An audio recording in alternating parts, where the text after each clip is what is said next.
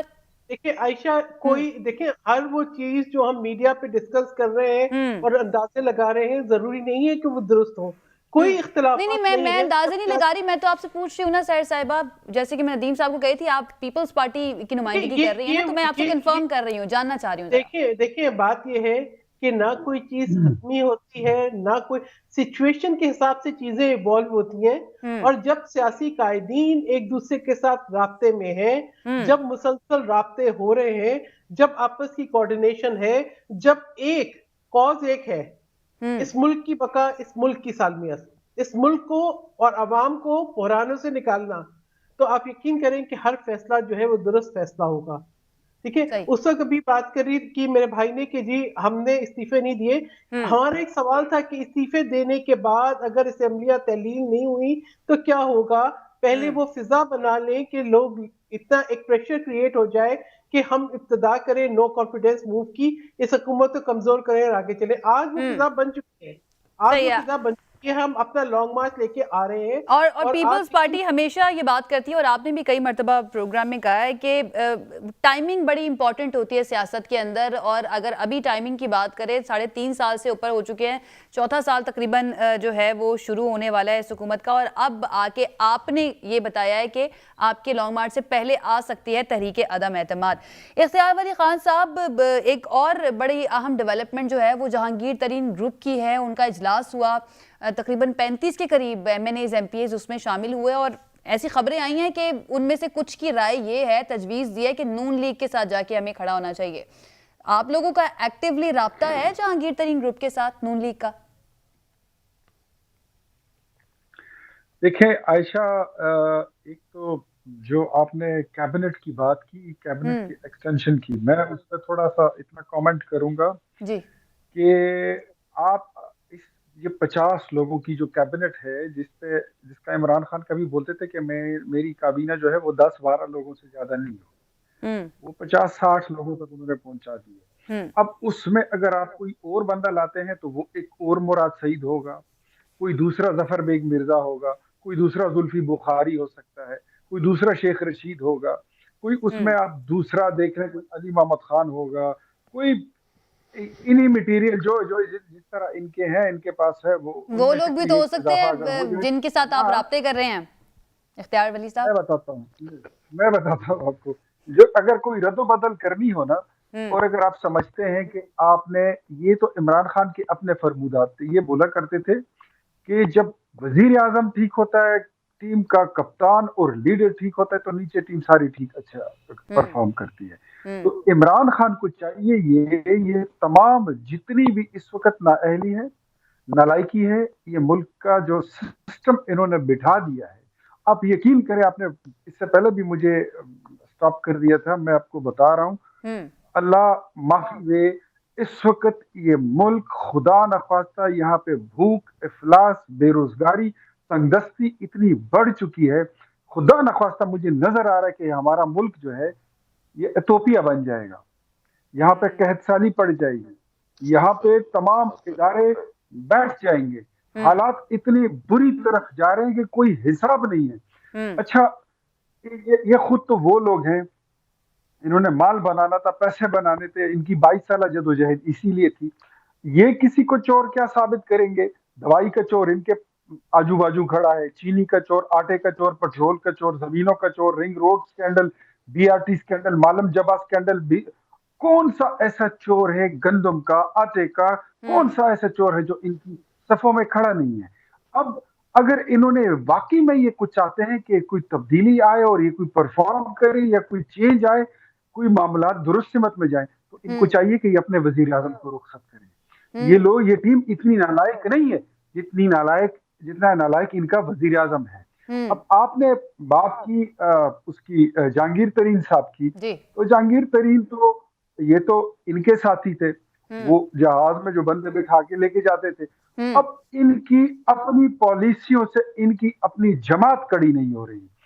30-35 لوگ تو آپ کو نظر آ رہے ہیں, یہ وہ لوگ ہیں جہانگیر ترین صاحب کے ساتھ بیٹھے ہوئے جو فرنٹ پر ہیں. اس سے زیادہ لوگ پردے کے پیچھے بھی کھڑے ہیں. اور آپ ایک ایک دیکھ لیں گے. سحر آپا سے آپ نے پوچھا کہ لانگ مارچ کب ہوگا یا عدم اعتماد کب آئے گی. اب ساری پالیسی, کچھ اسٹریٹجیز ہوتی ہیں, وہ پارٹی کی پالیسی ہوتی ہے, اس کو ہم نے ہڈن رکھنا ہوتا ہے. ہماری اپنی تیاری, نمبر گیم پورا کرنا, اور اس کی تاریخ آپ کو خود بخود پتہ چل جائے گا. وہ آئے گی تو ایک بار میں قوم کو بھی یہ اختیار ولی صاحب ایک سوال کا جواب دیجیے گا. اس بار ہمارا جو وار ہے وہ خطا نہیں جائے گا. جی صحیح. اختیار صاحب ایک سوال کا جواب دیجیے گا. آپ لوگوں کی اتحادیوں سے ملاقاتیں ہو رہی ہیں, باقی حکومتی کچھ وزراء کے بارے میں بھی اس طرح کی خبریں آ رہی تھیں کہ ان سے بات کا اور معاملات طے کرنے کا آرڈر بھی آیا ہے جو آپ کے قائد ہیں پارٹی کے, ان کی طرف سے, کہ ان کے ساتھ بھی معاملات طے کیے جائیں. حکومت کے پاس عہدے ہیں, حکومت کے پاس مراعات ہیں, حکومت جو ہے ان لوگوں کو اپنی طرف مائل کر سکتی ہے عہدے دے کر, مراعات دے کر. آپ لوگوں کے پاس کیا ہے جو آپ آفر کر سکتے ہیں جس کی بیس پر یہ اتحادی یا جو لوگ آپ کے ساتھ جڑنا چاہتے ہیں لیکن ابھی ذرا پردے میں ہیں, تو کس طرح سے آپ ان کو اپنے ساتھ ملائیں گے؟ ہمارے پاس حب الوطنی ہے, ہمارے پاس محبت ہے, ہمارے پاس اس مٹی سے بیلوس محبت اور وفا, یہ چیزیں ہیں. اختیار صاحب آپ اتنے معصوم ہیں, آپ کو لگتا ہے کہ محبت سے آپ بلا لیں گے ان لوگوں کو اپنے پاس؟ جی ہم دیکھیں, ہم ان کو بلائیں گے. اور جو لوگ یہاں پر سرو کرتے ہیں عائشہ, جو لوگ اس ملک میں سیاست کرتے ہیں, جو لوگ پارلیمنٹ میں جاتے ہیں, حلف اٹھاتے ہیں, وہ وطن سے محبت اور وطن سے وفاداری کا حلف لیتے ہیں. ہم تو یہ سمجھتے ہیں کہ جو پاکستان سے محبت کرتا ہے, ندیم صاحب یہ ذرا میسج آپ اپنی قیادت تک پہنچائیں کہ محبت تھوڑی سی بڑھا لیں, کیونکہ محبت اپوزیشن کی طرف سے آپ کے لوگوں کو ملنا شروع ہو گئی ہے, اور وہ کہہ رہے ہیں کہ اس محبت کے ذریعے وہ لوگوں کو ساتھ ملا بھی سکتے ہیں. عائشہ ایک چیز عرض کر دوں, پچھلے 3.5 سال میں جتنی قانون سازی ہوئی, جتنے بجٹس ہوئے, جب بھی کوئی قانون سازی ہونے کا وقت آیا, آپ نے دیکھا میڈیا پر اسی طرح سے ہمارے ان دوستوں نے بلند و باغ دعوے کیے. یہ ہاتھی کے دانت دکھانے کے کچھ اور, چبانے کے کچھ اور. اختیار ولی خان صاحب کو میں عاجزی کے ساتھ عرض کروں گا, ایک تو جو یہ انہوں نے ایک ماحول بنایا نا کہ پاکستان خدا نہ خواستہ ایتھوپیا بن جائے گا, میں ان سے کہوں گا انہوں نے 2 بار اللہ اور رسول کا نام لیا. آپ اس نام پر یقین بھی رکھیں, یقیناً یقین ہوگا آپ کو. رازق اللہ کی ذات ہے, رزقوں کے فیصلے اللہ تعالیٰ کرتا ہے. یہ روٹی میں نے یا آپ نے کسی کو نہیں دینی, یہ خدا کے فیصلے ہوتے ہیں. اتنے خدائی دعوے نعوذ باللہ نہ کریں, لوگ آپ سے اور زیادہ متنفر ہو جائیں. میری بات سنیں, میری بات توجہ سے سنیے, میری بہنیں توجہ سے سنیے. وقت میرے پاس ختم ہو گیا ہے. بہت شکریہ ہمارے مہمانوں کا ہمیں جوائن کرنے کے لیے. ناظرین ابھی ایک بریک لیتے ہیں, بریک سے واپس آئیں گے تو ہمیں جوائن کریں گے سینئر صحافی اویس توحید صاحب. صحافی محسن بیگ صاحب کی گرفتاری سے متعلق ان سے بات کریں گے ایک بریک کے بعد. Stay with us.